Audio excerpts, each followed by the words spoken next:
হঠাৎ একদিন মা মাথার ঘুরে বসে বসে চোখের পানি ছেড়ে কান্দে, আল্লাহ, একটি মাত্র সন্তান তুমি আমারে দিলা, তারে আমি ইসলামের পথে মানুষ করতে পারলাম না, কোরআন শিখাইতে পারলাম না, হাদিসের জ্ঞান দিতে পারলাম না, ইসলামের পথে রাখতে পারলাম না। আমি মা হয়ে আল্লাহ তোমার কাছে ফরিয়াদ করলাম, তুমি শোনো নাই রে আল্লাহ। আল্লাহ যদি নাই তুমি শোনো, আমার মাতাল সন্তানকে তুমি ঈমান দিয়ে দাও, ও যদি মারা যায় যেন ঈমানের সাথে মৃত্যুবরণ করে। জোরে বলো আল্লাহু আকবার। এ মুসলমান শুনে নাও, মা দোয়া করে, মায়ের দোয়া কবুল হয়ে গেছে আল্লাহর দরবারে। ছেলে ডাকতে বলে, মা আমি যাব হাসান বসরির কদমের মধ্যে, কিন্তু আমি উঠতে পারি না, দাঁড়াইতে পারি না, বসতে পারি না রে মা, তুমি যদি একটু হাসান বসরি আমার বাড়ি ডাকতে, আমি খাস তওবা করে নিতাম, আল্লাহ যেন গুনাহ মাফ করে দেয়। এর মা জননী দৌড়াইলেন হাসান বসরির কাছে। হাসান বসরির কদমে যা ডাকতে বলে, হুজুর,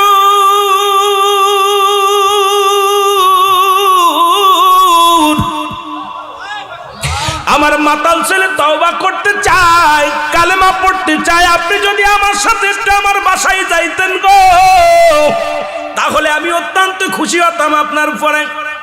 হাসান বসরি ডাক দে কয়, মা গো, তোমার ওই মাতাল ছেলেকে কলমা পড়ানো তো দূরের কথা, তওবা তো দূরের কথা, ওই ছেলে যদি মারা যায় ওর জানাজা পর্যন্ত আমি পড়ব না, ওর কবর পর্যন্ত দিব না, মাটি দিব না, জানাজা পড়ব না, গোসল করাবো না। সুতরাং নাফরমান গুনাহগার ব্যক্তি যদি মারা যায়, আমি হাসান বসরি তার কদম সেখানে যেতে পারি না। মা জননী কাঁদতে কাঁদতে চলে আসলেন বাড়ি এসে দরজা খুলে সন্তানের মাথায় হাত বোলাইয়া দিলেন। ছেলে ডাকতে বলে, মা হাসান বসরি কি আসছে? কয় না। কয়, মা গো কেন আসলো না? কয়, তোর মতো মাতালকে সে কালেমা পড়াবে না, তোর মতো মাতালকে সে তওবা করাবে না। ছেলে চোখের পানি ছেলে ডাকতে বলেন, মা গো,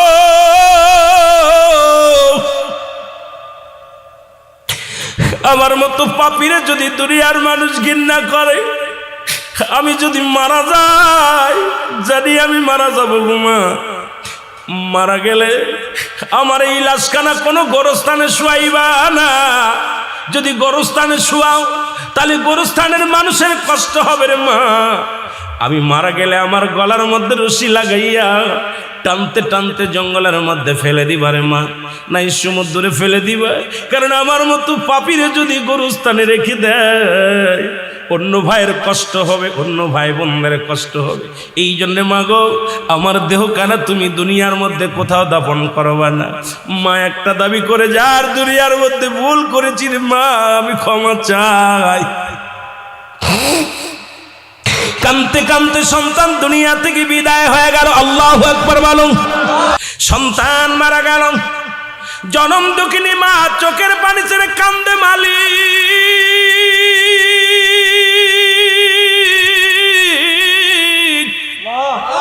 আমি অপরাধী, আমি গুনাহগার, একটা মাত্র সন্তানকে আমি দিনের বুঝ দিতে পারি নাই, সন্তান মারা গেল, এই লাশ আমি কোথায় রাখবো, এই মরা দেহখানা আমি কোথায় ফেলে দিব রে আল্লাহ। সন্তান তো বলে গেছে, মা তুমি আমার গলার মধ্যে রশি লাগাইয়া বনের মধ্যে ফেলে দিবা, নাই পানিতে ফেলে দিবা। এখন আমি কি করি? চোখের পানি ছেড়ে কান্দে। এমন সময় হাসান বসরি দরজার মধ্যে হাজির। মারহাবা বলেন না। হাসান বসরি যখন দরজার মধ্যে হাজির হয়ে গেছে, দরজা খুলে দেখে হাসান বসরি রাহমাতুল্লাহ উনি ঘরের মধ্যে হাজির হয়ে গেছে গো। ডাকতে বলে, হুজুর আপনি আমার ঘরে? কই, মা গো, তোমাকে বিদায় করে দিয়া আমি জোহরের নামাজ পড়ে যখন যাই নামাজের পর ডান হাত মোবারক মাথার তলে দিয়ে ঘুমাইছিলাম, ইলহামের মাধ্যমে শুনতে পারলাম, হাসান যে মা তার সন্তানের জন্য ক্লাতি করে রে,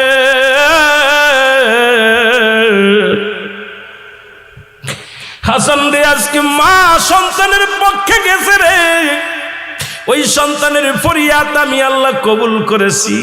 আমি আল্লাহ সন্তানের তওবা কবুল করেছি, কারণ মায়ের হাতটা আমি বিফলে যেতে দিই নাই।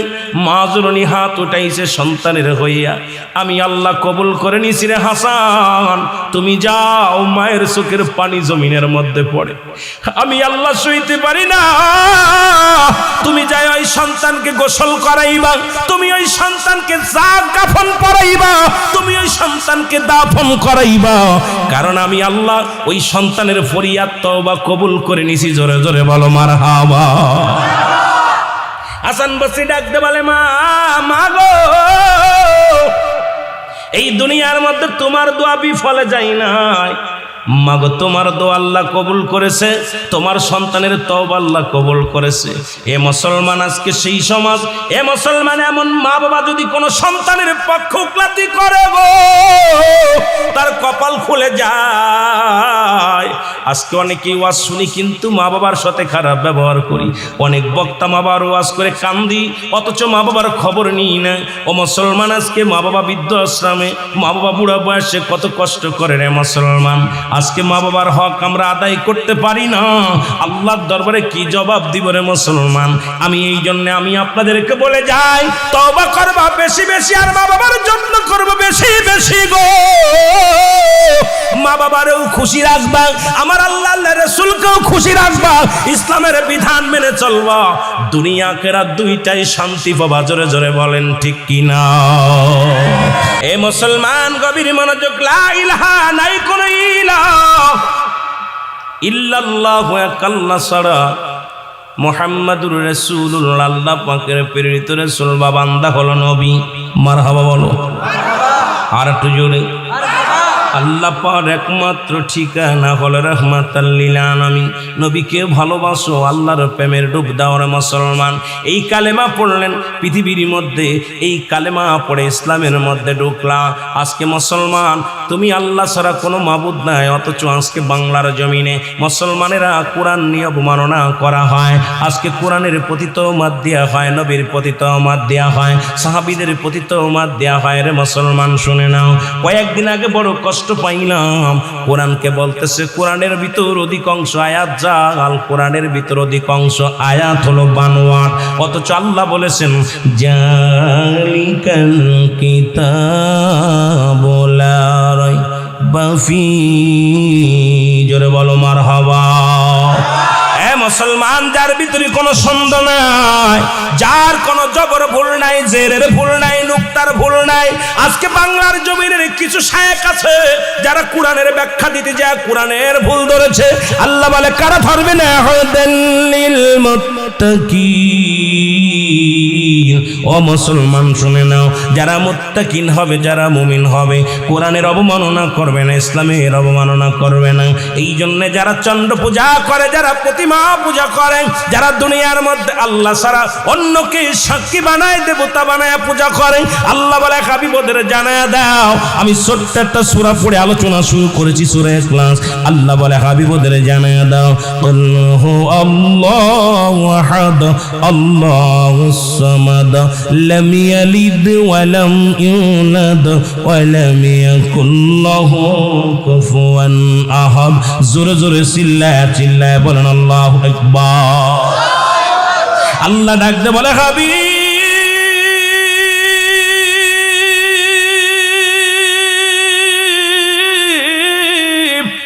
আপনি ওদের জানা দেন আমি আল্লাহ এক। যারা চন্দ্র পূজা করে বন্ধ করতে বলেন, যারা প্রতিমা পূজা করে বন্ধ করে দাও, যারা দুনিয়ার মধ্যে দ্বিতীয় খোদা বানায় তাদের বলে দাও আমি আল্লাহ এক, আমি আল্লাহ এক, আমার কোনো দ্বিতীয় নাই। পৃথিবীর মধ্যে কারো জন্মতেই নাই, কারো থেকে জন্মই নাই। আসমান জমিনের ভিতরে আমার সমকক্ষ আর কেউ নাই। জোরে বলেন ঠিক কিনা? পূজা করবো কার? জিকির করব কার? বন্দেগি করব কার? জিন্দেগি করব কার? সব কিছুর মালিককে। আরো জোরে বলেন, সব কিছুর মালিককে। একটু জোরে জোরে চিল্লায় বলা যাবেন আল্লাহু আকবার। আর একটু জোরে জোরে চিল্লায় বলা যাবেন আল্লাহু আকবার। এ দুনিয়ার মুসলমান শুনে নাও, এই জন্য আমি আজকে অনেক যুবক ভাইয়ের আছো গো, যুবকদের বলে যাই, এই কালেমা পড়লেন, এ দুনিয়ার মুসলমান, কালেমার জন্য কত যুবক জীবন দিয়া গেল, এই কালেমার জন্য জীবন বাজি রাখলো। শুধু লা ইলাহা নাই কোন ইলা ইল্লাল্লাহু এক আল্লাহ ছাড়া, মুহাম্মাদুর রাসূলুল্লাহ আল্লাহ পাকের প্রেরিত রাসূল বা বান্দা হলো। এই কালেমার ওয়াজ যদি করি রাত কেটে যাবে রে মুসলমান, দেখা যাক কত পর্যন্ত আগাইতে পারি। আমি আপনাদের কয়েকটা কথা বলে যাই, দিলের কান্ডা লাগায় শুনে নেন। এই যুবক ভাইয়েরা শুনে নাও, এই যুবক কালেমা পড়লেন। কে পড়ল রে? দুনিয়ার মধ্যে আব্দুল হুজ্জাব নামে একজন যুবক কালেমা পড়লেন। লা ইলাহা নাই কোনো ইলা ইল্লাল্লাহু এক আল্লাহ ছাড়া। সে জিকির করতে লাগলেন আর কয় ইল্লাল্লাহু ইল্লাল্লাহ লা ইলাহা, আরো জোরে বলেন ইল্লাল্লাহু ইল্লাল্লাহ। হুজ্জাব কালেমার পাগল হয়ে গেল, বকরি চড়াইতে মাঠে যায়, বন্ধু বান্ধব কত রং বিরঙের গান গায়, বন্ধু বান্ধব গুলো সব আনন্দ ফুর্তির মধ্যে থাকে। আর হুজ্জাব কি করে? কালেমা পড়ে। বকরিগুলো কালেমা শুনে তাকায় রয়েছে হুজ্জাবের দিকে। ও মুসলমান, হুজ্জাবের চাচার কাছে খবর আসলো, ছোট্টবেলা হুজ্জাবের বাবা মারা যায়, মা জননী অন্য পুরুষের সঙ্গে বিবাহ বন্ধনে আবদ্ধ হয়েছে। আমার যুবক বাজানরা সামনের সারিতে দেখেছি অনেক যুবক বাবারা বসে আছো, কারণ আগামী দিনের প্রজন্ম তোমরা এই যুবকরা আজকে যুবক বয়সে যেখানে থাকার দরকার ছিল গানের প্যান্ডেলে আসছো, জান্নাতের প্যান্ডেলে। আমি আপনাদের কিছু কথা বলে যাই, কারণ যুবক বয়সে হবে জান্নাতি। আল হাসান আল হুসাইন হবে যুবকদের সর্দার, জান্নাতের সর্দার। যুবক বয়সে একবার আল্লাহ বলা আর বৃদ্ধ বয়সে 1000 বার বলা সমান হবে না। সুতরাং আজকে যুবক ভাইয়েরা, যুবক সমাজের উদ্যোগেও মাহফিল, যদিও চেয়ারম্যান বাড়ির মাহফিল, তবুও যুব সমাজের উদ্যোগের মাহফিল। যুবক ভাইয়েরা ফিরে আয়, ফিরে আয়, ফিরে আয়, দিন ইসলামের মধ্যে ফিরে আয় যদি শান্তি পেতে চাও। জোরে বলেন ঠিক কি না? হুজ্জাব কি করলেন? কালেমা পড়লেন। খবর এসে গেল চাচার কাছে, ও আমাদের নেতা, আমাদের মালিক, তোমার বাতিজা কালেমা পড়ে। কি সেই কালেমা পড়ে? সদা সর্বদা যখন কালেমা পড়ে তখন আমাদের বকরিগুলো খানা খায় না, উটগুলো খানা খায় না। ওই পাগলটার মুখের দিকে তাকায়া থাকে, পেল পেল করে তাকায়া থাকে। বলে হুজ্জাবরে ডাকো, সে কি কালেমা পড়েছে। ডাক দিয়ে হলো, কয় চাচা বাতিজা। দুজন পাশাপাশি বসলেন। এখন চাচাই জিগায় বাতিজারে, তোমার মালিককে? তোমার মালিককে? বলে কেন বাবা? আমার মালিক আমার আল্লাহ। জোরে বলেন মারহাবা। আমার মালিক কে? জোরে জোরে চিল্লায় বলেন কে? এবার হুজ্জাবের চাচা কয়, না বাতিজা, তোমার মালিক আমি, কারণ তোমারে খাওয়ায়, তোমারে পড়ায়, তোমার সমস্ত দায়িত্ব হলো আমার। সুতরাং তুমি আমার কর্মচারী, আমি তোমার মালিক। নাউজুবিল্লাহ বলেন না? আর একটু জোরে বলেন। বাতিজা কয়, চাচা আপনার মালিক কে? আমার মালিক যদি আপনি হন, আপনার মালিক কে? কয় বাতিজারে, তুমি যে পড়াশোনা করছো ভুল পড়াশোনা করছো, আমার মালিক আমি নিজেই। জোরে বলেন নাউজুবিল্লাহ। বাতিজা বলে, চাচাই বলে, বাতিজারে তোরে খাওয়াই কে? কয় আল্লাহ। কে খাওয়ায়? জোরে বলেন কে খাওয়ায়? কার জন্য সুদ খাও? কার জন্য ঘুষ খাও? কার জন্য ব্যভিচার করো? কার জন্য অন্যায় করো? কার জন্য জুলুম করো? এই বাড়ি থাকবে না, গাড়ি থাকবে না, সব কিছু আমার আল্লাহ চূন্য বিচ্ছিন্ন করে দিবে। আমি আস্তে আস্তে আলোচনায় গেলে বুঝতে পারবেন। আজকে তোমরা মুসলমান, ফিলিস্তিনের মুসলমান, মুসলমানদের আঘাত করে। ইসরায়েলের জানোয়ারগুলো শুনে রাখো, পৃথিবীর মধ্যে যারা খুদাই দাবি করেছিল, আল্লাহ তাদের ধন ভাণ্ডারের মালিক বানায়া দিয়েছিল, তারা দুনিয়ার মধ্যে নাই, তোমরাও থাকবা না। হয়তো 100 বছর, 50 বছর, 60 বছর বাঁচবা, কিন্তু তুমি আর এক ভাইয়ের রক্ত নিয়ে খেলা করো, ওই ভাইয়ের চোখের পানি বিফলে যাবে না। আমার আল্লাহ ছাড় দেয়, ছেড়ে দেয় না। জোরে কোন ঠিক কিনা? আর এই দুনিয়ার পাহাড় করতেছ, পাহাড় ধন সম্পদের পাহাড় করলাম, এই ধন সম্পদ খাবে পোকে, তোমার দেহ খাবে পোকে, ধন সম্পদ খাবে লোকে। জোরে বলেন ঠিক কিনা? এই বাড়ি গাড়ি চেয়ারম্যান সাহেব খাইতে পারবেন, এটা হয় ছেলে খাবে, নাতি খাবে, প্রতিবেশী খাবে, কিন্তু ওনার দেহখানা খাবে পোকে। এই জন্য পোকে যেন দেহটা না খায়, সেই কাজ করার দরকার আছে কিনা?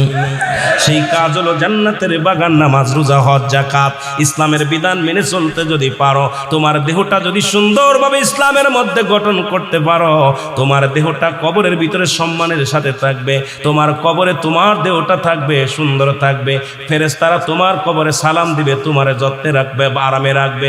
আর যদি তোমার দেহখানা যদি ইসলামের বিধান না মেনে চলে যাও, ওই দেহখানা কবরে ঢুকার সঙ্গে সঙ্গে পোকে খাওয়া শুরু করবে। জোরে বলেন ঠিক কিনা? আমার ভাইরা, আমার বন্ধুরে, বাতিজা বলে, চাচা খাওয়ানোর মালিক আল্লাহ, রিজিকের মালিক আল্লাহ, হায়াতের মালিক আল্লাহ। কে কে? জেনে বলেন কে? আল্লাহ। চাচাই কয়, না রে বাতিজা না, ওই কালেমা ছেড়ে দে, ওই ভণ্ডামি ছেড়ে দে, ওই কালেমা পড়া যাবে না, কালেমার অর্থ জানো? কয় জানি, আল্লাহ ছাড়া কোনো মাবুদ নাই, রাসূল তার প্রেরিত বান্দা। কয় না রে বাতিজা না, এই কালেমার অর্থ হলো আজ থেকে খানা বন্ধ, তুমি আর খাইতে পারবা না। চাচা বাতিজা কয়, বাতিজা আলহামদুলিল্লাহ, যদি কালেমার অর্থ খানা বন্ধ হয়, আমি গোলাম আজ থেকে খানা খাবো না, আমি গোলাম আমার জীবনে একটা খানা খাবো না। যদি কালেমার অর্থ হয় খানা বন্ধ, চাচা খানা ছেড়ে দিলাম, তবু মধুর কালেমা ছাড়ব না, লা ইলাহা ইল্লাল্লাহ। এ মুসলমান, গভীর মনোযোগ, কথাগুলো বললে বুঝতে পারবেন। জগৎ বিখ্যাত একজন আল্লাহর মাহবুব বান্দার কথা বলে আমি শুরু করি, তওবার কথা দিয়া শুরু করি। মুসলমান, এখানে আসছি কিছু আমল নেওয়ার জন্যে, এখানে আসছি গুনাহ মাফের জন্যে, এখান থেকে যেন আল্লাহ মাসুমের মাসুম বানায় দেয়। জীবনে কত অন্যায় করলাম, জীবনে কত পাপ করলাম, জীবনে কত অপরাধ করলাম, আল্লাহ রিয়াজুল জান্নাহ বেহেশতের বাগান পাইলাম, এই বাগানের খাতিরে আমাদেরকে তুমি ক্ষমা করে দাও। জোরে বলেন আমিন। এই দুনিয়ার মুসলমান,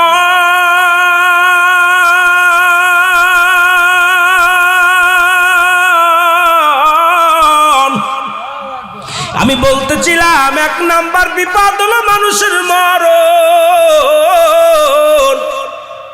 দুই নাম্বার বিপদ হলো মানুষের কবর, তিন নাম্বার বিপদ হলো কিয়ামতের ময়দান। একটার পর একটা বিপদ রে মুসলমান। এই মরণের কথা বলতে যাইয়া আমি আপনাদেরকে বলতেছিলাম, সবচাইতে সহজ মৃত্যু যদি এত কঠিন হয়, তাহলে তাদের কঠিন মৃত্যুটা কত কঠিন হয়। ও দরদি বন্ধু, একটা কথা বললে বুঝতে পারবেন রে মুসলমান।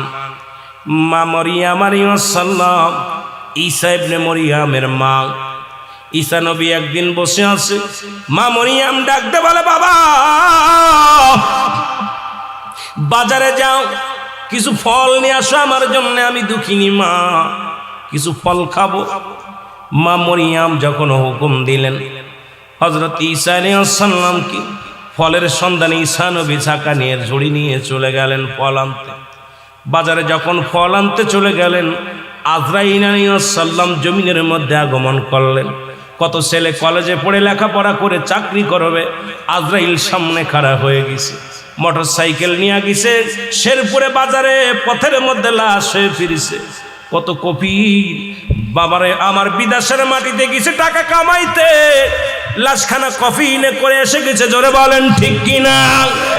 কারণ মরণের কোনো সময় নাই, টাইম নাই, কখন মৃত্যুবরণ হয়ে যাবে, কখন যেন মালাকুল মউত চলে আসবে কেউ বলতে পারি না রে বাবা।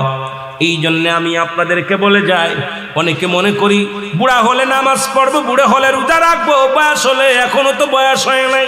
কারণ মরণের কোনো সিরিয়াল নাই, কে কখন চলে যাবে কেউ বলতে পারি না। জোরে বলেন ঠিক কিনা? আমার ভাইরা, আমার বন্ধুরা, এর মারিয়াম, মারিয়ামের কাছে আজরাইল ডাকতে বলে, সালাম দাও, আসসালামু আলাইকুম মা মারিয়াম।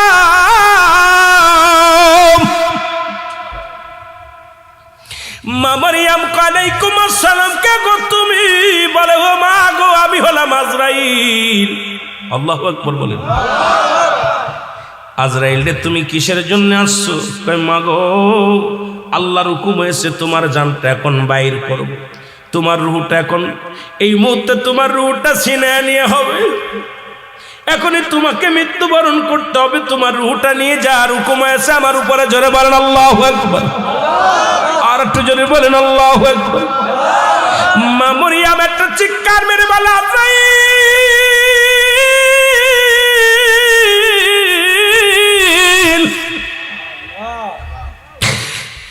তুমি আমার নিবার আইছো, কোনো দুঃখ নাই, তবে আমাকে একটু সময় দাও, আমাকে একটু সময় দাও। আমি আমার ছেলেকে পাঠাইছি ফল আনতে, আমার ছেলে আমার কলিজার টুকরা সন্তান যখন ফিরে আসবে তার সাথে 2টা মিনিট কথা বলতে চাই রে আজরাইল, এই সময়টুকু আমারে দাও, আমি আমার ছেলের সঙ্গে 2টা কথা বলতে চাই। আজরাইল বলে মা সময় নাই, কারণ আল্লাহর হুকুম হয়েছে আপনাকে 2টা মিনিট আমি সময় দিতে পারবো না। ও মা মরিয়ম, এখনই হুকুম হয়েছে আপনার রূহটা কবজ করার জন্য, সুতরাং 2 মিনিট কেন 2 সেকেন্ড সময় যে আমার দ্বারা সম্ভব নয়। আপনি প্রস্তুতি নেন, আপনার রূহ কেন আমি বাইর করবো। জোরে জোরে চিল্লায় বলো আল্লাহু আকবার।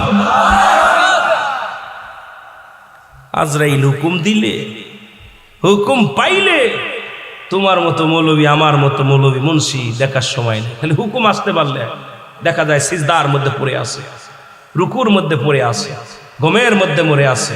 কারণ কখন কোন হালাতে নিব, আল্লাহ যখনই হুকুম দিবে আজরাইল তখনই সেই হালাতেই ধরে ফেলবে। জোরে বলেন ঠিক কিনা? আজরাইল আলাইহিস সালামকে মারিয়াম আলাইহিস সালাম বলে, ও আজরাইল, আমি ভয় করি না, মৃত্যুকে ভয় করি না, মৃত্যুকে পরোয়া করি না, তুমি আমারে নিয়ে যাবা, যদি আমার কথাই যদি না শুনবা তাহলে আমি প্রস্তুতি নিলাম, তুমি আমার রূহটা নিয়ে যাও। সঙ্গে সঙ্গে আজরাইল আলাইহিস সালাম রূহটা নিয়ে গেছে, মা মরিয়ম জমিনের মধ্যে পড়ে গেছে। জোরে বলো আল্লাহু আকবার। মরিয়ম আলাইহিস সালাম কি বলছে, সঙ্গে সঙ্গে জমিনের মধ্যে পড়ে গেছে গো।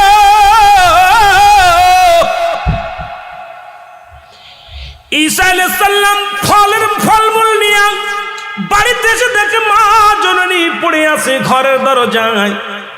ঈসা আলাইহিস সালাম চিন্তা করছে মা ঘুমায়, মাকে ডিস্টার্ব করা যাবে না। ফলের জাকা মায়ের মাথার গড়ে রেখে ঈসা আলাইহিস সালাম দাঁড়াই রইলেন, মা কখন জাগবে, মা কখন উঠবে, কখন ফল খাবে। বল বাবা তুমি ফল আনছো নি? ঈসা আলাইহিস সালাম দূরে দাঁড়ায় রইলেন, আম্মা মরিয়ম ঘুমাইতেছে। ও মুসলমান, অনেকক্ষণ চলে যায়। ঈসা আলাইহিস সালাম কে আমার মা আমার বাড়িতে যখন পা রাখতাম রে, আমার দুঃখী মা পায়ের শব্দ শুনে কোনোদিন ঘুমাই নাই রে। আমার জনম দুঃখিনী মা যখন আমি ঘরে ফিরে আসতাম, পায়ের শব্দ শুনিয়া বলতো, ঈসারে আইসো নি বাবা? ও বাবা তুমি কি ঘরে আইসো? আজকে যেহেতু মা ডাকে নাই, মার কোনো অসুখ হলো নি। মায়ের হাতটা যখন ধরলেন, দেখে মায়ের আর প্রাণ পাখি নাই, মা দুনিয়া থেকে নেছে বিদায়। চোখের পানি ছেড়ে কান্দে আর বলে আল্লাহ। মায়ে আনতে বললো ফল, মায়ের বুঝি পরাণে ফল চেয়েছিল, আমি ফল আনিয়া মাকে আর পাইলাম না, তুমি মাকে নিয়ে গেলে আমার আল্লাহ, তুমি আমার মা জননীকে নিয়ে গেলা। চোখের পানি ছেড়ে কাঁদতে লাগলেন, কাঁদিয়া কাঁদিয়া বলে আল্লাহ তুমি তো আমাকে সেই পর দিছো জিন্দা ডারে মরা ডারে বাঁচানো। ঈসা আলাইহিস সালাম ডাক দে বলে আল্লাহ সেই ক্ষমতা আমারে দিয়া দাও, আমার মাকে একটু জাগাইব। সঙ্গে সঙ্গে আল্লাহ ক্ষমতা দিয়ে দিলেন, হুকুম দিলেন ঈসারে তোর মারে ডাক দে। সঙ্গে সঙ্গে ঈসা আলাইহিস সালাম ডাক দেয়, মা আর ঘুমায় না, ওঠো। মা জননী লাফতে উঠলেন, মারহাবা বলেন। মা জননী বলে বাবা রে তুমি ফল নিয়ে আইসো নি? আল্লাহু আকবার। মা গো তুমি আর ফল খাইতে পারবা না গো মা, ফল তো নিয়ে আসলাম, তুমি আর জগতে নাই, তবে একটা কথা জানার জন্য তোমারে জাগাইছি গো মা। মা বলে বাবা কিসের জন্য জাগাইলি বল? কয় মা গো তোমার সঙ্গে আজরাইল কি রকম আচরণ করেছে আমি জানতে চাই। আল্লাহু আকবার বলে। তোমার সাথে আজরাইল আলাইহিস সালাম কি রকম আচরণ করেছে জানতে চাই। মা মরিয়ম ডাকতে বলে বাবা ঈসা রে, তোরে দুনিয়ায় আনতে যত কষ্ট হয়েছে বাবা,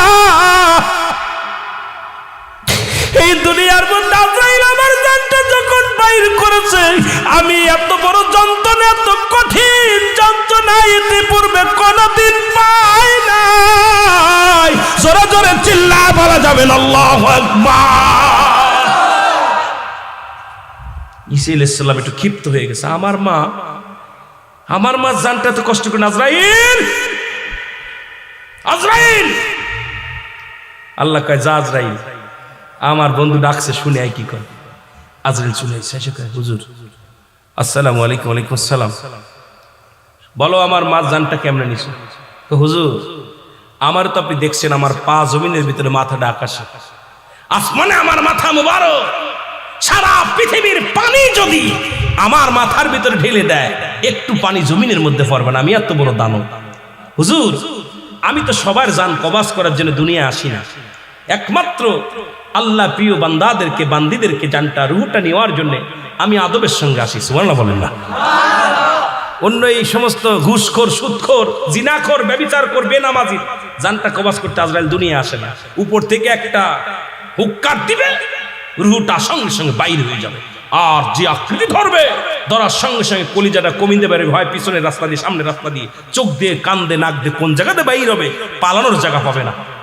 ঠিক কিনা? পালানোর কোনো জায়গা পাবে না।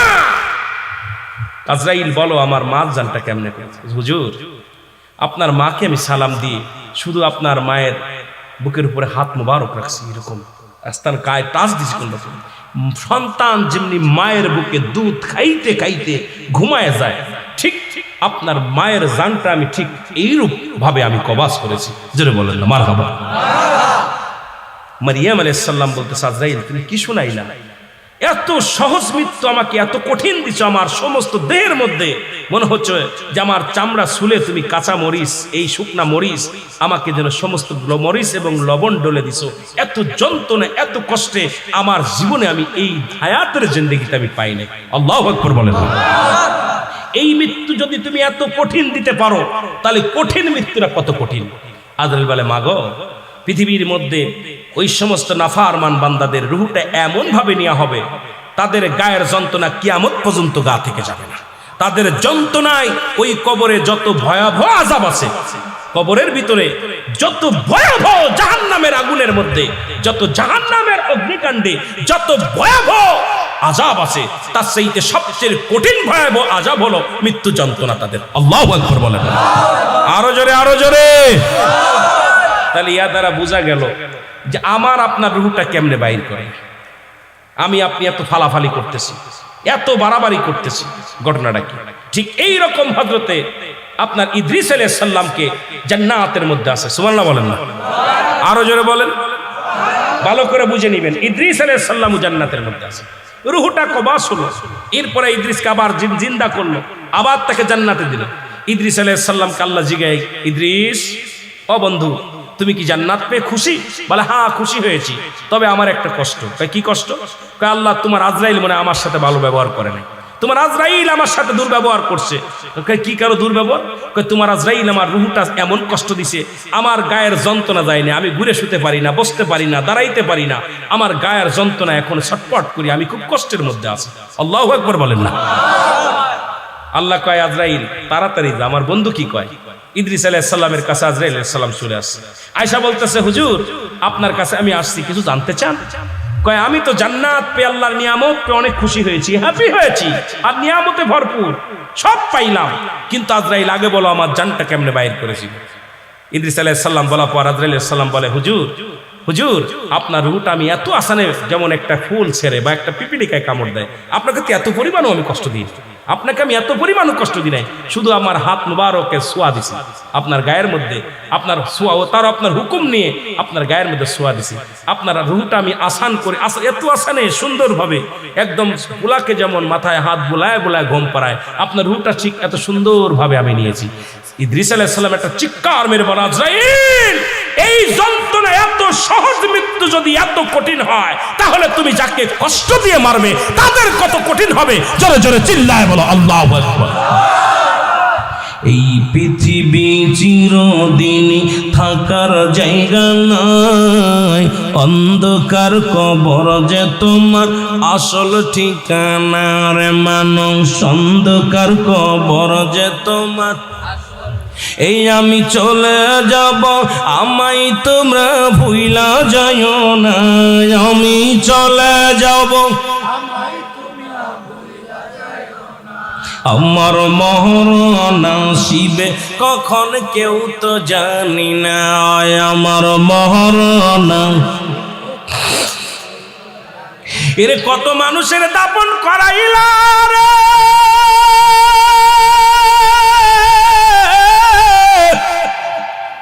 কত মানুষের কাপন পরাইলা, কত মানুষকে গোসল করাইলা। গোসল যারা করায় কেউ বলে পায়খানা করে দিছে, কেউ বলে প্রস্রাব করে দিছে, কেউ বলে জিহ্বা বাইরে হয়ে গেছে, চক্ষু দুইটা বড় বড় হয়ে গেছে। এই মরণের যন্ত্রণা আল্লাহ আল্লাহ, তুমি আমাদের মরণ ব্যাধিটা একটু আল্লাহ মাফ করে দিও গো আল্লাহ। এই মরণের সময় তুমি আসানের সঙ্গে মৃত্যু দিয়া দিও, ইমানের সাথে মরণ দিও। জোরে জোরে বলেন আল্লাহু আকবার। এ আমার ভাইয়েরা, আমার বন্ধুরা, আমার আল্লাহ, ও আমার আল্লাহ, এই মরণটা যেন এমন ভাবে দাও, এই মরণের সময় যেন কালেমা পড়তে পড়তে মরতে পারি, এই কালেমা যেন নসিব হয়ে যায় আল্লাহ, ইমানের সাথে যেন মৃত্যু হয়। এর 2 নাম্বার বিপদ হলো মানুষের কবর।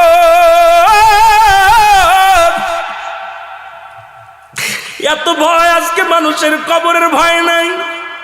কদিন আগে দেখলাম দাদারে মাটি দিয়া নাতিরা দাদার সঙ্গে সেলফি তোলে কবরে শুয়ে।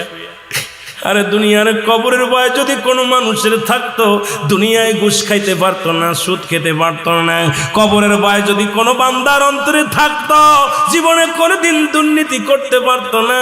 কবরের ভয় যদি কোনো বান্দার ভিতরে থাকতো, জনে কম দিতে পারতো না। ওখানে কবরের ভয় যদি থাকতো, কোনো বান্দা ফজরের নামাজ ছাড়তে পারতো না।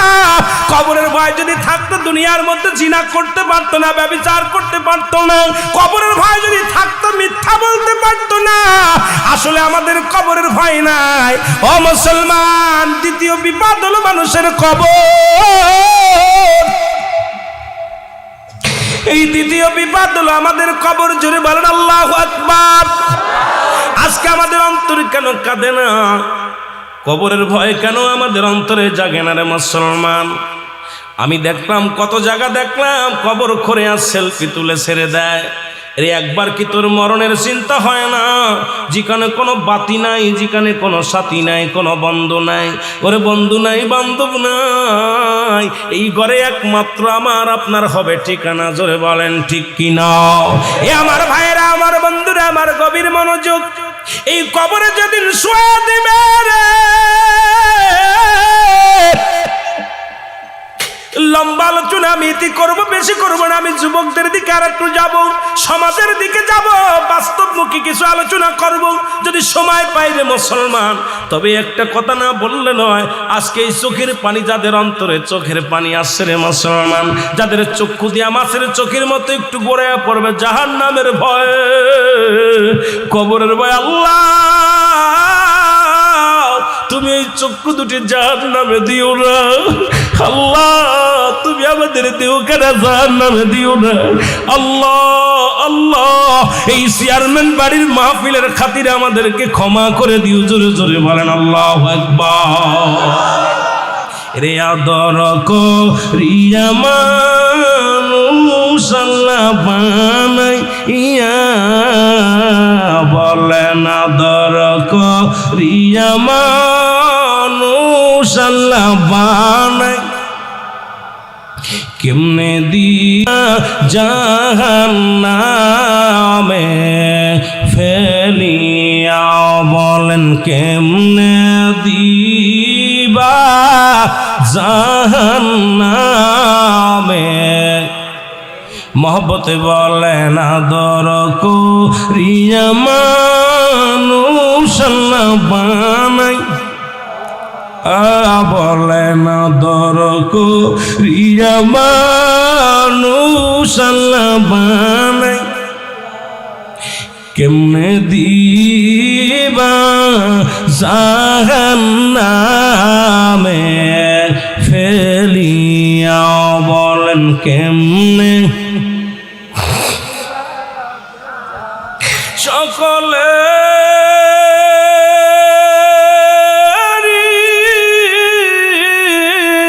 দরজা হইতে আল্লাহ ফিরিয়া এর সকলে দরজা হইতে আল্লাহ ফিরিয়া এই মাহফিলে কান্দি গোয়াশেক বসিয়া বলেন আদর করিয়া মানুষ আল্লাহ বানাই মহব্বতে বলেন আদর করিয়া মানুষ আল্লাহ বানাই এর কেমনে দিবা জাহান্নামে এ দুনিয়ার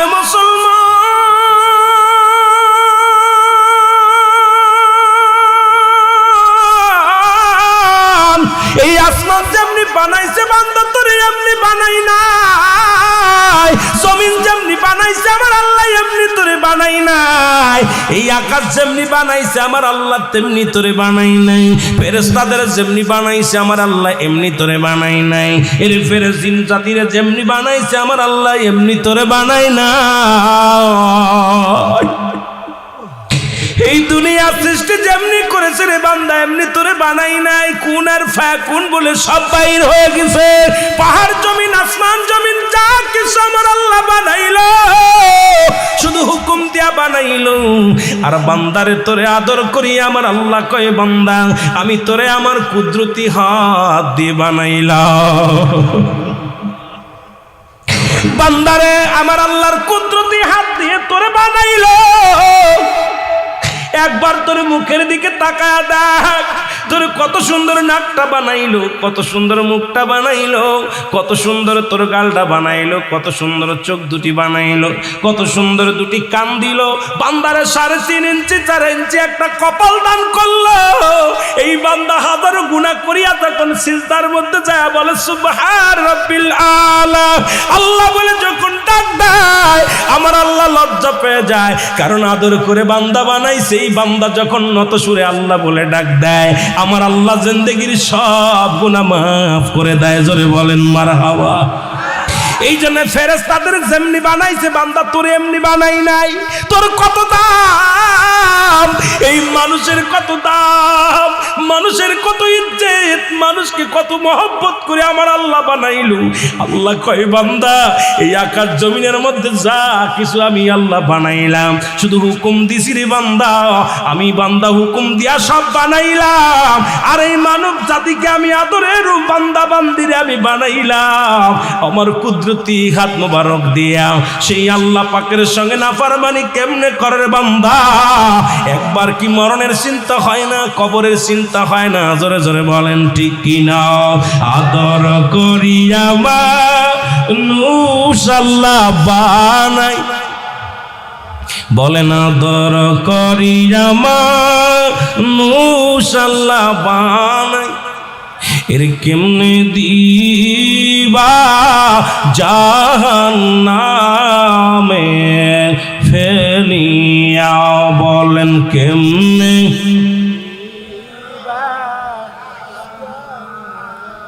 এই দুনিয়ার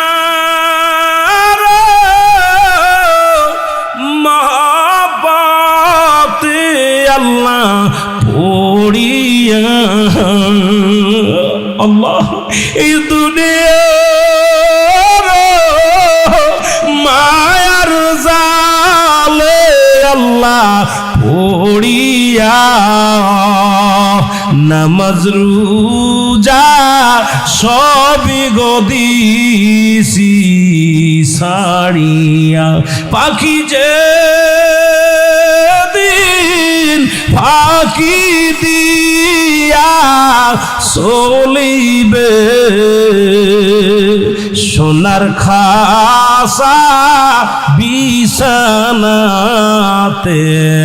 রহিবেন সাপে কাটবে গর্জন মারবেন হায় রে হায় আগুন ঢালিয়া দিবেন কলি যায় আগুনের তাপ যখন গায়ে বান্দা লাগিবে গায়ের গোস্ত খইসা খইসা পড়িবে বলে না দর করিয়া মানুষ আল্লাহ বানাই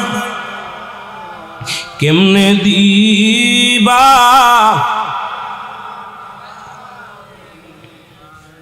এ দুনিয়ার মুসলমান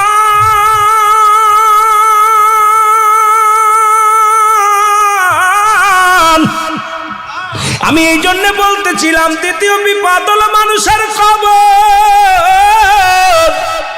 এই কবরে যেদিন শোয়াবে সর্বপ্রথম দুজন ফেরেশতা আসবে তার নাম হলো নুমান ফেরেশতা আল্লাহু আকবার আমরা জানি কবরে শোয়াইলে একজন ফেরেশতা আসবে মান কারণে কিরি ফেরেশতা আপনার দু কাঁধে দুজন বর করে রাখছে কেরামান কাতিবিন দুনিয়ার জিন্দেগিতে যা যা করছেন সব লিখে রাখছে দুজন ফেরেশতা কবরে যেদিন শোয়ানো দিবে সঙ্গে সঙ্গে কবরের মধ্যে আসবে নুমান ফেরেশতা আপনাকে রুহটা পৌঁছায় দিয়ে বলবে বান্দা চেয়ারম্যান সাহেব দুনিয়ার মধ্যে আল্লাহ রুহটা দিয়েছিল আজরাইল জানটা নিয়েছিল আর আমি নুমান ফেরেশতা আপনার রুহটা ফেরত দিয়ে গেলাম এই নেন রুহটা ফেরত দিয়ে দিলাম দিয়া পর বান্দারে জাগাইবে চক্ষু দিয়া দেখবে না অন্ধের মতো সব টের পাবে অন্ধ মানুষ যেমন দুনিয়ার আলো বাতাস দেখতে পায় না কানে সবই শুনতে পায় রে মুসলমান শুনে নেন এইরকম যখন রোমান ফেরেশতা ডাকতে বলবে বান্দা ওঠো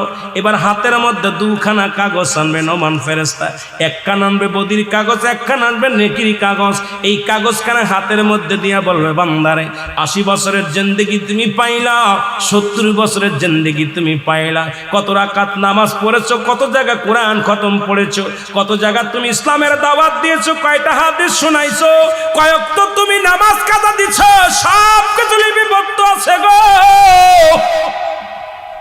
বলবে বান্দা তুমি এবার লেখা শুরু করো ভালো কাগজ দেখিয়া পরীক্ষার খাতা হাতে নিয়া বান্দা বলবে ফেরেশতারা রে আমি লিখবো আমি কলম পাবো কই আমার রোমান ফেরেশতা ডাকতে বলবে বান্দারে তোর ডান হাতের শাহাদাত আঙ্গুল মুবারক হলো তোমার কলম আমার দেশের অনেক ভাই অনেক আলেম ওলামা সুন খায় আঙ্গুলে এই আঙ্গুলটা তো সুন খাওয়ার জন্য নয় রে বাবা এই আঙ্গুলটার এত দাম চন্দ্রটাকে দ্বিখণ্ডিত করেছে রাহমাতুল লিল আলামিন চাই আঙ্গুলের ইশারায় আবার ইয়াউমাল কিয়ামতের ময়দানে যেদিন তুমি অন্ধকার কবরে শোবা তোমার আমল নামা লেখা লাগবে ডান হাতের শাহাদাত আঙ্গুল মুবারক দিয়া এই হাতের মর্যাদা জানো রে মুসলমান শুনে নাও এই ডান হাতের আঙ্গুল শাহাদাত আঙ্গুল মুবারক হবে কলম বান্দা বলবে ফেরেশতারা রে অনুমান ফেরেশতা আমি কলম পাইলাম কালি কই বলে কালি হলো তোমার মুখের থুতু মুবারক এখন এই থুতু মুবারক পবিত্র রাখতে হবে আজ থেকে আর গাঁজা খাওয়া যাবে না বিড়ি খাওয়া যাবে না তামাক খাওয়া যাবে না ওরে অনেক আলেম আছে পানের মধ্যে এত হানিক জর্দা না হলে পান চলে না আবার বিড়ির বিরুদ্ধে ওয়াজ করে রে মুসলমান শুনে নাও বড় কষ্ট হয় আমার তখনই বিড়ি তো আগুন বানায় উড়ায় দেয় আর আলেম সাহেব জর্দা না হইলে পান খাইতে পারে না কয়টা হলো মুবারক মুসলমান, অধিক পরিমাণ মাকরু সেবন করলে হয় সগীরা গুনাহ, সগীরা গুনাহকে ছোট করে দেখলে হয় কবিরা গুনাহ, কবিরা গুনাহকারী জাহান্নামী, জাহান্নামী, জাহান্নামী। এখন কয় সগীরা গুনাহ, সগীরা গুনাহ, মাকরু, মাকরু, মাকরু, অধিক পরিমাণ মাকরু সেবন করলে হয় সগীরা গুনাহ। কি গুনাহ? হয়তো অনেকের গায়ে লাগবে বিলে আওয়াজ আসতে হয়েছে, কি গুনাহ? জোরে বলেন কি গুনাহ? সগীরা গুনাহ। এবার সগীরা গুনাহকারী বেশি, সগীরা গুনাহ বেশি করলে হয় কবিরা গুনাহ, কবিরা গুনাহকারী হবে জাহান্নামী। এখন তুমি বিড়ির বিরুদ্ধে ওয়াজ করো, আগে পানের মধ্যে জর্দা ছেড়ে দাও। মুসলমান এই কথাটা বললেই তো অনেক আলেমের গায়ে লেগে যায়, তখন তোরে মুসলমান শুনে নাও। এর মুসলমান দেলের কান্ডা লাগা, শোনো, পান খাও, বারণ করি না, এটা হাড়ের রোগের ওষুধ। পানের রোগটা, পানের সেই পানের রসটা হলো হার্ট রোগের, হাড়টা তারে মজবুত করে। কিন্তু এর মধ্যে তুমি বিষাক্ত তামাক 1 কেজি ছাড়া হয় না। আবার তুমি বিড়ির বিরুদ্ধে ওয়াজ করো, কয় বিড়ি হারাম। আছে না? অনেক মৌলবি ওয়াজ করার পান খায় জর্দা দিয়া, ওয়াজ করার খায়। এই হচ্ছে কি, নিজে যেটা ছাড়তে পারিস না আবার একজনে বলার দরকার নেই। যেরকম ঠিক কিনা? রাগ রাগ করতেছেন? কয়টা বাজে? কয়টা বাজে? সারা দিন বাবারে আপনারা চলতেছে, কিন্তু আমার চলতেছে না, কারণ আমার দৌড় পড়তেছে খালি পিঠের মধ্যে। বলতেছিলাম যে কথা শুই না লন, তাহলে আজ থেকে মুখ দিয়ে ফাইসা কথা বলা যাবে না, ইয়াবা খাওয়া যাবে না, ফেন্সিডিল খাওয়া যাবে না, মদ খাওয়া যাবে না, মুখ দিয়ে কাউকে গালি দেওয়া যাবে না, মুখ দিয়ে পচা কথা বলা যাবে না। মুখটা পবিত্র রাখার দরকার আছে কি না? যে তুইটা হবে সেদিন কিয়ামতের ময়দানে কালি, কবরের মধ্যে হবে তোমার কালি, কাপনের কাপড় হবে তোমার কাগজ। 3 টুকরা কাপনের কাপড় দিয়া দেয়। এর হাকিকতটা শুনে নাও। প্রথম কাপনের কাপড়টা টান দিয়ে খুলে নিবে, বলবে বান্দা এই নাও কাগজ, তুমি লেখা শুরু করো। সেকেন্ডের মধ্যে লেখা হয়ে যাবে। এবার বান্দার হাতে আর একখানা কাগজ ধরাইয়া দিবে, বলে এটা কি? কয় তোর জিন্দেগি, 70 বছরের জিন্দেগি, কোন জায়গা জিনা করেছিলি, কোন জায়গা পরে সেরি নিয়ে গল্প করেছিলি, কোন জায়গা সিনেমার হলে বয়া বয়া সিনেমা দেখছিস, কোন জায়গা নাটক সিমেশা হয়ে নটপটি নাচাইছিল, কোন জায়গা বেহায়াপানা করছিল, কোন জায়গা সুদ খাইছিল, কোন জায়গা ঘুষ খাইছিল, কোন জায়গা বইয়া ব্যভিচার করেছিল, সব কিছু সামনে পেয়ে, এগুলো আমি করি নাই। সঙ্গে সঙ্গে ভিডিও পেলে সামনে হাজির হয়ে যাবে রে। কত টাইমে, কত সেকেন্ড, কোন মাসে, কোন তারিখে, কোন বছরে, সব সামনে হাজির হয়ে যাবে। বান্দা লজ্জায় মাথা লুকাতে যাবে, লুকাইতে পারবে না। নুমান ফেরেশতা বলবে লেখো। বান্দা যার যার হিসাব তার লেখা লাগবে। আমরা তো অনেকেই জানি না, মানে আমাদেরটা লেখে রাখতেছে কেরামান কাতিবিন। এরে বাবা না, তোরটা তোর নিজের লেখা লাগবে। কবরে শোয়ানো পর পর যার যার আমল নামা তার নিজেরটা নিজে লেখা লাগবে। আল্লাহু আকবার বলেন। এই লেখানোর দায়িত্ব থাকবে নোমান ফেরেশতা। উনি ডাকতে বলবে লেখো। বান্দা শিকার যাবে না, লিখতে যাবে না, আঘাত করবে হাতুড়ি দিয়ে, লোহার গম্বুজ দিয়া বাড়ি মারবে, সঙ্গে সঙ্গে মাটির তলে অনেক দূরে চলে যাবে। আবার টানতে বাইর করবে, আবার মাছ দিবে। ডান দিকের মাটি বাম দিকে চাপ দিবে, বাম দিকের মাটি ডান দিকে চাপ দিবে, উপরের মাটিগুলো নিচের দিকে চাপ দিবে, নিচের মাটিগুলো উপরের দিকে চাপ দিবে, পা সামনের মাটিগুলো পিছনের দিকে চাপ দিবে। পান্ডার হাতটি গুটে ডান দিকের হাড় বাম দিকে চলে যাবে রে। কোনো কান্নাই কাজ হবে না রে। তোমার আমল নামা তোমার লেখাই লাগবে রে। তুমি কত অন্যায় করেছো এগুলো সব লেখা লাগবে, লেখা হয়ে যাবে। এবার বান্দার তোমার গলার মধ্যে লটকায়া থুয়ে যাবে, বলবে হায় আফসোস বান্দা, 40 বছরের জিন্দেগি পাইয়া তুমি আল্লাহকে চিনতে পারো না, 80 বছরের জিন্দেগি পাইয়া গুনাহ মাফ করতে পারো না, 100 বছরের জিন্দেগি পাইয়া তুমি জাহান্নামী হয়ে গেলা। আফসোস করতে করতে যাবে। হায় রে আফসোস রে বান্দা, দুনিয়ার প্রেমে পড়ে গিয়েছিল রে বান্দা, এই দুনিয়ার প্রেমে পড়িয়া তোমার জীবনটাকে হারাইলা। আফসোস করতে করতে বান্দার কবর থেকে যখন যাবে, ওই কবরের ভিতরে তখন মুনকার নেকির হাজির হয়ে যাবে। জোরে বলো আল্লাহু আকবার। আর জোরে বল। এবার মুনকার নেকির আসিয়া দেখবে বান্দার গলার ভিতরে দুখানা কাগজ লটকানো। নেকির কাগজ যদি বেশি ভারী হয়, এটা থাকবে উপরে, বদির কাগজটা থাকবে তলে। বদির কাগজটা যদি বেশি হয় এটা থাকবে উপরে, নেকিটা থাকবে উপরে নিচেই। বান্দা যখন নেককার হবে ডাকতে বলবে, বান্দারে শোন, শোন রে বান্দা, তুই বড় ভাগ্যবান। আমার আল্লাহ ঘোষণা করেছে, একটা নয় দুটি নয়, বিসমিল্লাহির রাহমানির রাহিম উইদ্দাতুল লিল মুমিনিন।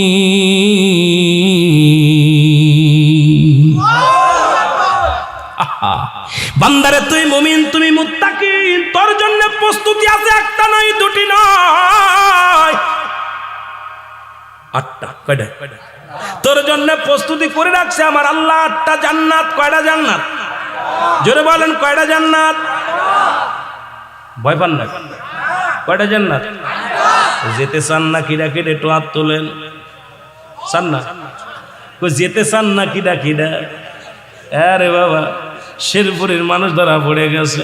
শেরপুরের নাইয়া বড়ই তলা যাইয়া কি বিশ্ব পাগল বানাইল রে, ঠিক কিনা?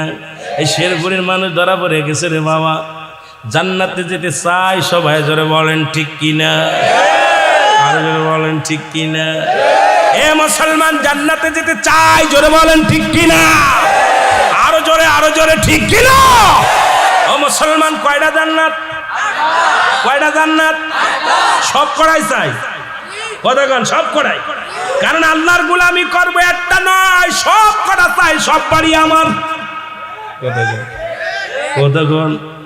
আল্লাহ পাক দিয়ে দিবে, কয়ে বান্দারে যেটা খুশি যা। কারণ সারা জীবন গোলামি করছি, সারা জীবন কষ্ট করছি, শীতের রাত্রে জেগে জেগে তাহাজ্জুদের নামাজ পড়ছি, কোরআন পড়েছি, না খেয়ে থাকছি, ঘুষ খাস নাই, সুদ খাস নাই। বান্দারে আজকে তোর জন্য খোলা আছে সব করা দরজা। তোর যেটা ভালো লাগে এটা দিয়ে ঢোক, আর যেটা ভালো লাগে সেটা দিয়ে বাইর হ। শুধু আবাদান আবাদান, চিরস্থায়ী একমাত্র ঠিকানা হবে তোর জান্নাত। আরো জোরে বলেন আল্লাহু আকবার। জাহান্নামীদের জন্য প্রস্তুতি করে রাখছে আমার আল্লাহ, বলে বিসমিল্লাহির রাহমানির রাহিম উইদ্দাতুল লিল কাফিরিন। আমি আল্লাহ কাফের, বেঈমান, মুনাফিকদের জন্য প্রস্তুতি করে রাখছি কয়টা জাহান্নাম? জোরে বলা যাবে? জোরে বলা যাবে? কয়টা জাহান্নাম? আল্লাহ বলে কাফের, বেঈমান, মুনাফিকদের জন্য রেখে দিলাম 7টা জাহান্নাম। কিরা কিরা যাবেন? সালাক হয়ে গেছি বা হুজুর মাগুরার মানুষের কাছে আর মানতে রাজি নয়, কারণ মাগুরা থেকে এসে শেরপুরের মানুষের ঠগায় দিয়ে যাবে, হবে না। গতবার ঠগিছি, বার টিকতে চাই না। ও মুসলমান শুনে নাও, কারণ 7টা জাহান্নাম রাখছে বেঈমান মুনাফিকদের জন্য। আর জাহান্নামের গেটের মধ্যে লাগানো আছে একটা গাছ, সেটার নাম হলো জাক্কুম নামে কাঁটাযুক্ত গাছ। এই গাছের গাছগুলো গ্রাস করে ফেলবে, জাহান্নামীদেরকে পালাইতে যাবে, ধরে আনবে, ধরে ধরে গিরে গ্রাস করে ফেলবে। জান্নাতের গেটে লাগানো থাকবে সিদরাতুল মুনতাহা, বড়ই গাছ। এ মুসলমান, যে বড়ই গাছে কোনো কাঁটা থাকবে না, ফল থাকবে। এখন কোন তাফসীর কারক বলেছে সিদরাতুল মুনতাহা শব্দের অর্থ বড় নহর, আবার কোন কিতাবের মধ্যে আছে এটা শব্দের অর্থ হলো বড়ই গাছ। জান্নাতের মধ্যে থাকবে বড়ই গাছ, যে গাছে কোনো কাঁটা থাকবে না, শুধু ফল থাকবে। রাসূল আকরাম সাল্লাল্লাহু আলাইহি ওয়াসাল্লামকে যখন নবীজি মিরাজ করলেন, মিরাজের মধ্যে যাইয়া সিদরাতুল মুনতাহায় নামাইলেন। জিবরিল আমিন কয়, আল্লাহর নবী কয়, জিবরিল রে কোথায় রাখলা? বলে হুজুর এইটা রেখে দিলাম সিদরাতুল মুনতাহায়। নবী দেখলেন তাকায়া জান্নাতুল মাওয়া। আল্লাহু আকবার বলেন না? নবী তাকায়া দেখলেন জান্নাতুল মাওয়া। নবী বললেন এটা কি? কয় হুজুর এটা একটা জান্নাত, এই জান্নাতের নাম হলো জান্নাতুল মাওয়া। নবী কয় গাছটা কি? কয় হুজুর এটা হলো বড়ই গাছ। এই সিদরাতুল মুনতাহায় নবীকে রাখলেন। কয় নবী গো, এই জান্নাতের মধ্যে যারা যাবে কাঁটাযুক্ত ফল খায়া তৃষ্ণা নিবারণ করবে, ক্ষুধা নিবারণ করবে। মুসলমান শুনে নাও, শুনে নাও, আজকে বড়র পাতা গরম জালে দিয়া গোসল করায় দাও। হাকিকতটা জানার দরকার, হাকিকত জানতে পারলে মজা লাগবে। জোরে জোরে চিল্লায় বলো ঠিক কিনা? আমার ভাইয়েরা, আমার বন্ধুরা, আমার কবরটা হলো এইরকম অবস্থায় থাকবে। 3য় নাম্বার বিপদ হলো কিয়ামতের ময়দান। লম্বা আলোচনা করলে রাত কেটে যাবে, আলোচনা করতে পারবো না। কিয়ামতের ময়দান কিসের ময়দান? জোরে বলেন, কিসের ময়দান? কিয়ামতের ময়দান, এই কিয়ামত হওয়ার আগে ঈসা আলাইহিস সালামের আগমন ঘটবে, খানে দাজ্জালের আগমন ঘটবে, ও মুসলমান এজিদ মজুদের আগমন ঘটবে। এখন বাংলাদেশে অধিকাংশ বেঈমান মুনাফিকেরা খানে দাজ্জাল মুসলমান শুনে না, ইমাম মেহেদী সাজছে। অনেক জায়গা পীরেরা ইমাম মেহেদী বলে দাবি করেছে 40 জন ভণ্ড ইমাম মেহেদী আগমন করবে। ইমাম মেহেদীর নাম থাকবে মুহাম্মদ। কি নাম থাকবে জোরে বলেন, কি নাম? একটু বলে যায়, কাজে লাগবে। এই ওয়াজটা আগে দরকার, কারণ এই ওয়াজটা করতে দেরি করে ফেলেছি। কারণ বর্তমান জামানার মুসলমানদের ঈমান হরণ করতেছে। বলতেছে অনেক পীর সাহেব ইমাম মেহেদী সেজে বসে আছে। মুসলমান শুনে নেন, ইমাম মেহেদী বাংলার জমিনে আগমন করবে না, বাংলার জমিনে জন্ম নিবে না। বাংলার জমিনে যারা ইমাম মেহেদী বলে দাবি করবে, দুইটা জুতার বাড়ি মারতে পারলে তার নেকি হবে, জোরে বলেন ঠিক কি না? ইমাম মেহেদী আলাইহিস সালামের বংশ থাকবে বদুয়া বংশ, গোত্র থাকবে বদুয়া গোত্র। এ মুসলমান ফাতেমার বংশধর হবে। ভালো করে লিখে নেন, ভালো করে জেনে নেন। ইমাম মেহেদী আলাইহিস সালামের নাম থাকবে মুহাম্মদ। নাম থাকবে কি জোরে বলেন, কি থাকবে? এরে মুসলমান, হাসান বসরি রাহমাতুল্লাহ আলাইহি মুসলমান এর কদমের মধ্যে এক মাতালের গল্প বলি আমি, শুরু করব আলোচনা। আল্লাহর দরবারে যে ফরিয়াদ কবুল হয়, আল্লাহর দরবারে তওবা কবুল হয়। তওবাকারীকে আল্লাহ ভালোবাসে। তওবা করো, বেশি বেশি তওবা করো সকাল সন্ধ্যা রে মুসলমান। হাসান বসরি রাহমাতুল্লাহ এর কদমের মধ্যে এক স্বামী স্ত্রী দাম্পত্য জীবন আসা যাওয়া করত। এ মুসলমান, হঠাৎ করে স্বামী মারা যায়, স্ত্রীর গর্ভে সন্তান থাকে। স্ত্রী আর দ্বিতীয় বিয়ে করলেন না, এই সন্তানটাকে লালন পালন করলেন। চোখের পানি ছেড়ে ডাকতে বলে, আমার মালিক,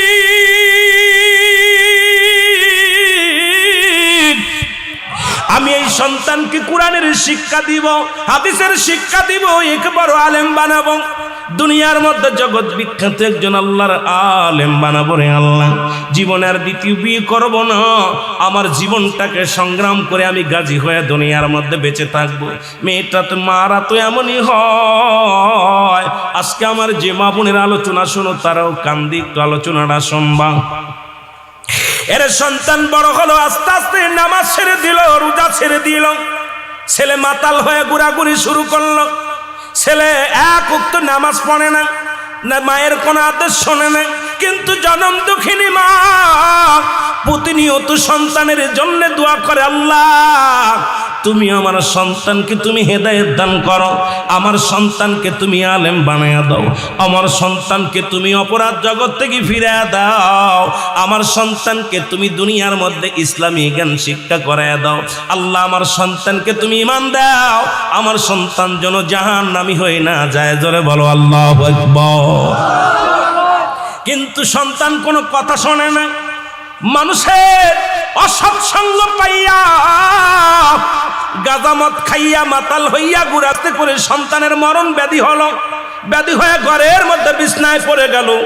জনম দুঃখিনী মা কয়, বাবারে বিছনায় পড়ে আসি রে, কখন যেন মারা যাস। বাবা তুই তওবা কর, তওবাকারীকে আল্লাহ ভালোবাসে, তওবা করে ফিরে আয়। সন্তান কোনো কথা শোনে না। জনম দুঃখিনী মা প্রতিনিয়ত সন্তানের জন্য হাত তোলে আর বলে, আল্লাহ আমার সন্তানকে তুমি ফিরে দাও, ইসলামের পথে ফিরে দাও। মালিক, সন্তান নষ্ট হয়ে যায়। কিয়ামতের ময়দানে আমি মাওলার দরবারে কি জবাব দিব? আমি আল্লাহর আদালতে কি জবাব দিব? আমার স্বামীর কাছে আমি কি জবাব দিব? আল্লাহ তুমি আমার সন্তানকে ফিরে দাও, ইসলামের বুঝ দিয়ে দাও। সন্তান পথে আসলো না, হেদায়েত হলো না। 100 টাকা পয়সা খরচ করে চিকিৎসা করলো, সুস্থ হলো না। মরণ পথের যাত্রী